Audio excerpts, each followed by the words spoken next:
तुमचं ते मगाशी काय स्टार्ट झालं ना, ते कधी स्टार्ट झालं? ते आमचं 2006ला काहीतरी स्टार्ट 5ला सॉरी, म्हणजे माझी शाळा संपली होती. त्यांनी जस्ट जॉब स्टार्ट केलं होतं. मग मी बघायचं त्यांना, आणि ॲक्च्युली माझी फ्रेंड होती तिला हे आवडायचे. मग आम्ही फ्रेंडशिप, ती खूप घाबरायची. मग मी सांगितलं चल आपण फ्रेंडशिप करू, त्यात काय. बरोबर आहे. मग आम्ही फ्रेंडशिप केली आणि मग फोन नंबर वगैरे एक्सचेंज केले. तेव्हा नवीन फोन घेतला होता 11वीला. आणि मग आम्ही ॲक्च्युली परत येताना घरी, ते ऑफिसवरून आणि मी कॉलेजवरून यायचं आणि भेटायचे मध्ये, म्हणजे बोरिवलीला, आणि एकदम बस करून घरी यायचे. तेव्हा आमची हे जाणीव झाली की काय करतात, इंटरेस्ट, तुम्हाला काय आवडतं, मला काय आवडतं. मग फ्रेंडशिप वाढली आमची. काय हो तुमच्या बाबतीत काय झालं आता बोला. हा तीच सेम स्टोरी आहे. काय सेम स्टोरी आहे? म्हणजे तेव्हा रोज भेटायचो ना. असे कसे रोज एकाच वेळेला भेटायचे? ते ठरवून भेटायचो. हा मग हे सांगा ना. मग कसं ते ठरवायचं? थोडाफार टाइम मॅच व्हायचा ना, मग ते टाइम सेट करून एकाच वेळेला भेटायचो, कारण एकत्रच यायचं होतं ना घरी. हा मग पुढे? मग ते रोज येणं जाणं चालूच होतं ना. हा मग काय नाही, मग एक दिवस प्रपोज केलं मी तिला. तुम्ही हां, कुठे? मी SMS वर केलं. मग डायरेक्ट नाही? डायरेक्ट नाही केलं. का? परत ते अँटी क्लॉक फिरायला लागेल म्हणून. मग काय SMS पाठवला होता? हां, काय लक्षात आहे का हो काय SMS पाठवला होता? हो, काय लिहिलं होतं? ॲक्च्युली मी उलटा वाचत होती ना. तुमचं सगळं उलटच. ते म्हणजे मेसेज आधी यांचा वाचलं तर सॉरी लिहिलं होतं. Sorry please forgive my previous message. आणि मग खाली गेली की काय पाठवलं, असं सॉरी कशाला म्हणतोय. मग त्यात आय लव्ह यू वगैरे असं लिहिलं होता. How what do you think about me, हे सगळं. असं मग तुम्ही काय उत्तर दिलं? मी तेव्हा उत्तर नाही दिलं, माझी ॲक्च्युली परीक्षा चालू होती. मग त्यांना सांगितलं आता मी जरा बिझी आहे, म्हणून उत्तर दिलं नाही. आपण माझी परीक्षा संपली की आपण कधीतरी भेटू. आपण माझी परीक्षा घेऊ नका. हो, आणि ते पण मॅथ्सचा सब्जेक्ट होता, तर खूप कठीण. आयुष्याचं गणित सोडवायचं कशाला. मग काय झालं? तुम्ही मेसेज पाठवल्यावर तुम्हाला टेन्शन नाही आलं? हे आलं ना, म्हणून तर तिला सॉरी सांगितलं. लगेच सॉरी? आय लव्ह यू मग लगेच सॉरी. असं कसं काय हो? आता आय लव्ह यू पाठवलं 5 मला मिनिटात राग आला तर दिला म्हणून सॉरी. मग पुढे? तर मग पुढे आम्ही परीक्षा झाल्यावर भेटलो. हां, मग तर भेटतच राहिलो. पण होकार आला की नाही? हां, आला ना. मग कधी आला? म्हणजे असं कधी डायरेक्टली मी हो सांगितलं नाही, पण आम्ही जायला लागलो फिरायला, पिक्चर वगैरे बघायला. मग ते असे अज्युम केलं त्यांनी की हो आहे. मग थोडा आधी घाबरायचं, म्हणजे घरी एकदम सांगितलं नव्हता. पण तुम्हाला कॉलनीत कोणी बघितलं नाही? नंतर बघायचे. पण कोणाला डाऊट नाही आला? हो आला होता, पण घरी कोण सांगत नव्हता ना, म्हणजे मित्रांना माहिती होतं. काय तुमच्या बाबतीत काय? माझ्या बाबतीत पण माहिती होतं. थोडंफार कोण नाही कोणतरी बघायचंच ना. मग ते तसे खूप शाय आहे. तर कोणी मुलगी बरोबर बोलले तर घरी त्यांना इन्फॉर्मेशन जायची की हा यांचं हिच्याबरोबर तो दिसलाय 2-3दा वगैरे. तर मी जेव्हा त्यांच्या घरी जायची तर आई मला विचारायची हा बोलतो का कधी, आमच्याशी बोलत नाही, तुझ्याशी कसं बोलतो. मग आम्ही सांगितलं नाही भरपूर बोलतो, आम्ही एकटे असले की भरपूर बोलतो, कोण नसला आजूबाजूला तर बोलत नाही. काय असं काय आम्ही सगळ्यांना बाहेर पाठवू का म्हणजे आता बोला? नाही. मग का तुम्ही आता बोलतो सगळं. आता बोलता? सांगा, तुम्हाला जेव्हा हे कळलं तेव्हा तुमची काय प्रतिक्रिया होती? पहिला तर आम्हाला वाटलं की चैताली ॲडजस्ट करेल का नाही, कारण काय ती खूपच रागिष्ट आहे आणि माझा भाऊ खूपच कूल आहे. पण तिने खरोखर माझ्या भावाला खूप व्यवस्थित सांभाळून घेतले आणि आमच्या परिवारा पण, आमच्या कल्चरला पण, आमची भाषा पण शिकली. ती खूपच छान आहे. बोला, बहीण आली आहे. माझी मम्मी जेव्हा एक्सपायर झाली तेव्हा आम्ही 10 वर्षाची होती. माझा भाऊ ज्युनियर KG मध्ये होता. तेव्हापासून तिने आईचं प्रेम दिलंय.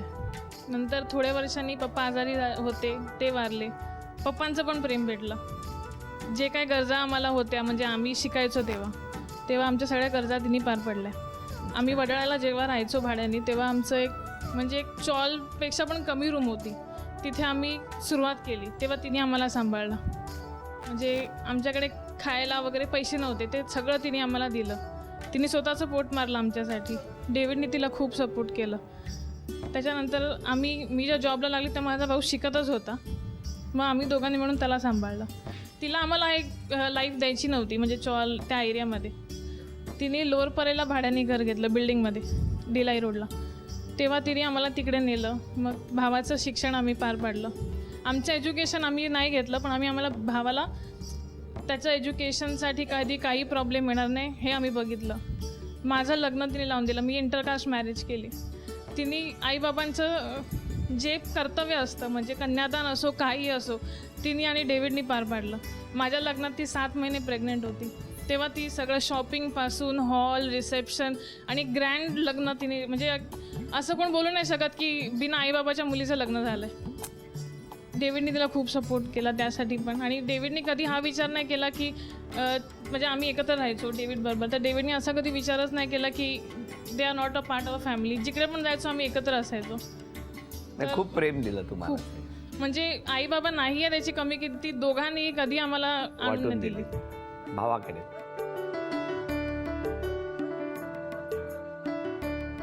तिच्याबद्दल काय बोललं कमीच आहे. लाईक लहानपणापासून मला आईवडिलांचं प्रेम भेटलं नव्हतं, तर जे काय ते माझ्या बहिणीने आणि डेव्हिडने दिलं मला ते. सो लाईक खूप थँकफुल आहे.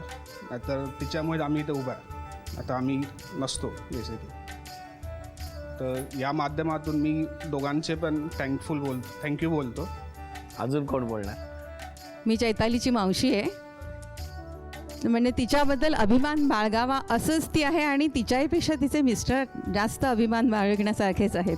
आणि असंच त्यांनी खूप पुढे पूर्ण आयुष्य जसं आपल्या भावंडांना वाढवण्यात घालवलं तसं सगळ्यांशी मिळून मिसळून व्यवस्थित वागावं एवढाच शुभ आशीर्वाद त्यांच्यासाठी. अरे वा वा वा. त्या गप्पा सुरू आहेत. तुमच्या प्रती तुमच्या भावंडांचं असलेलं प्रेम व्यक्त झालं.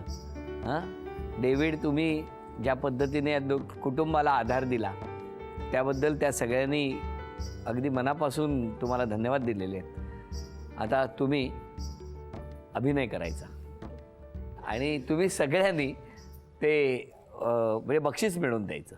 हां पहिली चिठ्ठी. हिंदी चित्रपटाचं नाव आहे, अभिनय करणार आहे. वेळ सुरू झाली. बरं सोपं होतं एकदम, हो ना. झी मराठीकडून ही भेटवस्तू. पुढची चिठ्ठी. गाणं आहे, हिंदी गाणं. बोलू नका.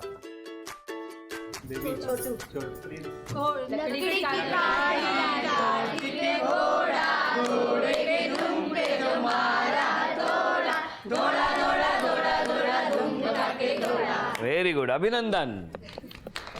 झी मराठीकडून ही भेट. तिसरी चिठ्ठी. म्हण आहे, म्हण. वेळ सुरू झाली.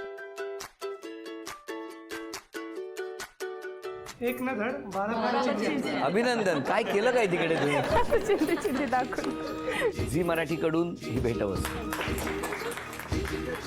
केप्रकडून ही भेटवस्तू तुमच्यासाठी. 3 अपेक्षा सांगा त्यांच्याकडे. पहिली अपेक्षा म्हणजे कामात जास्ती बिझी असतात तर आम्हाला टाईम द्यावा. काय हो, मान्य आहे? मान्य आहे, पण थोडं आता समजून घेतलं पाहिजे, कारण जसं जसं पोस्ट वाढत जाते तर टाईम नाही भेटत. टाईम काढतो मी जेवढं पॉसिबल असतं, पण म्हणजे हर एक मिनिट नाही काढू शकत. ते थोडा जास्त वेळ द्या एवढीच विनंती आहे. दुसरी अपेक्षा. दुसरी शॉपिंगसाठी जास्ती पैसे द्यावे. काय हो, आता जास्तीचं मिनिंग मला समजत नाही, कारण आता जेवढे आहे तेवढे तर जातातच. आता खिस्सा खाली करून कुठे जावं तर मला तेवढंच राहिलं. तिसरी अपेक्षा. आणि फोन करावा. ते इतके बिझी असतात की फोनच नाही करत. तुम्हाला दिवसभर नाही करत. आपण कॉल केला तर आपण वेट करायचं की कधी फ्री होणार आणि कॉल करणं. काय हो, किमान 2 तरी कॉल करावे दिवसात. काय हो, मैत्रिणींना करतात तसे, घरी पण करतात. नाही, मग असं तुम्हाला सांगितलंच ना की काय, जेव्हा मला काही नाही सांगितलं. ढकलू नका. पाणी मारता मारता प्रेम होतं. ते बांधकामाच्या विटा खिळा मारला तरी जायचा नाही नाही आता. जायचं. एवढं पाणी घातलं असेल तिकडे, हो ना. हे नका विचारू.